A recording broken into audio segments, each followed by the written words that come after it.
teks infografik sejarah, saya akan menjelaskan tentang Abdul Rifai, yang dikenal sebagai orang Indonesia pertama yang menerbitkan surat kabar berbahasa Melayu dari luar negeri. Juga ia menempuh pendidikan tinggi kedokteran di Eropa dan mendapatkan gelar doktoral di universitas di Eropa.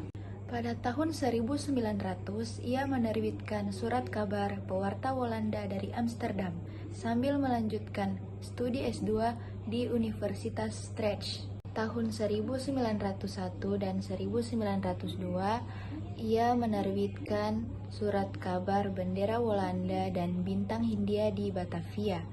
Pada tahun 1908, ia melanjutkan studi S3 di Universitas Belgia dan selesai pada tahun 1911. Abdul Rifai wafat pada tanggal 16 Oktober 1937 di Bandung pada usia yang ke-66 tahun. Tampilan infografik berwarna hitam putih, menarik, dan tidak terlalu simpel, dilengkapi dengan gambar-gambar dan bukti-bukti surat kabar yang telah diterbitkan oleh Abdul Rifai.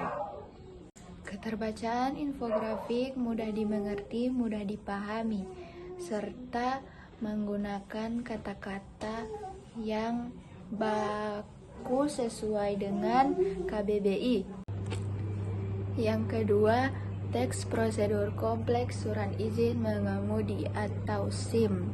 Langkah yang pertama yaitu mempersiapkan fotokopi KTP atau kartu tanda penduduk. Yang kedua, memberikan surat keterangan sehat jasmani dan rohani. Yang ketiga, mengambil formulir. Yang keempat, membayar asuransi resmi sekitar 30.000, namun itu tidak wajib. Yang kelima, mengisi formulir, dan yang keenam, mengikuti ujian. Anda akan diminta mengikuti 2 ujian. Yang pertama, ujian teori, dan yang kedua, ujian praktik.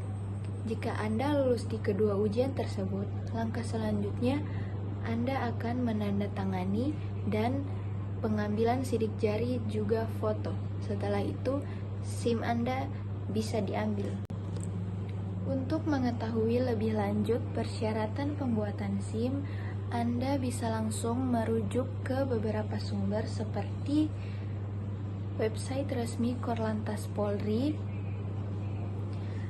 Peraturan Pemerintahan Nomor 44 Tahun 1993, dan Undang-Undang Lalu Lintas dan Angkutan Jalan Nomor 22 Tahun 2009. Yang ketiga, teks eksplanasi kompleks tentang proses terjadinya pelangi.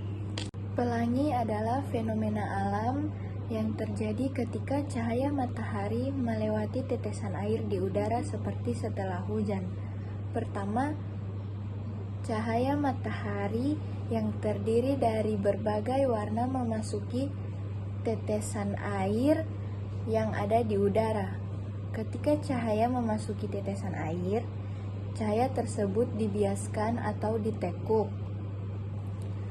Setelah pembiasan, cahaya kemudian dipantulkan di bagian dalam tetesan air.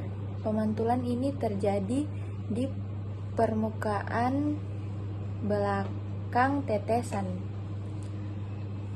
yang menyebabkan cahaya bergerak kembali ke arah keluar melalui sisi depan tetesan. Selanjutnya, cahaya yang telah dibiaskan dan dipantulkan akan terpisah atau tersebar menjadi berbagai warna. Hal ini disebut dengan dispersi cahaya. Setiap warna cahaya memiliki panjang gelombang yang berbeda, sehingga masing-masing warna dibiaskan dengan sudut yang berbeda pula. Fenomena pelangi biasanya terjadi ketika matahari berada di posisi rendah di langit dan ada banyak tetesan air di atmosfer, seperti setelah hujan atau saat ada kabut. Teks tanggapan kritis dampak penggunaan plastik terhadap lingkungan. Pendapat saya, penggunaan plastik sekali pakai menyebabkan pencemaran lingkungan yang parah. Plastik membutuhkan ratusan tahun untuk terurai dan merusak ekosistem, mencemari tanah dan air. Walaupun plastik murah dan praktis, dampaknya jauh lebih merugikan, terutama terhadap satwa liar dan kualitas air. Saran saya, kurangi penggunaan plastik sekali pakai dan beralih ke alternatif lain yang ramah lingkungan, seperti misalnya kantong kain dan botol kaca. Dan kampanye untuk meningkatkan kesadaran masyarakat untuk mengurangi penggunaan plastik dan tentang bahayanya plastik.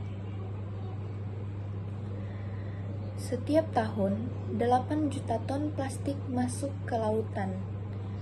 Plastik membutuhkan 500 sampai 1000 tahun untuk terurai.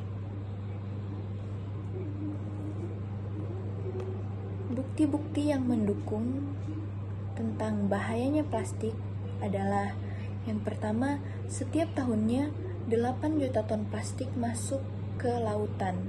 Dan yang kedua, plastik membutuhkan 500 sampai 1000 tahun untuk terurai. Yang ketiga, lebih dari 800 spesies laut terancam akibat sampah plastik. Meski praktis, penggunaan plastik berdampak buruk bagi lingkungan.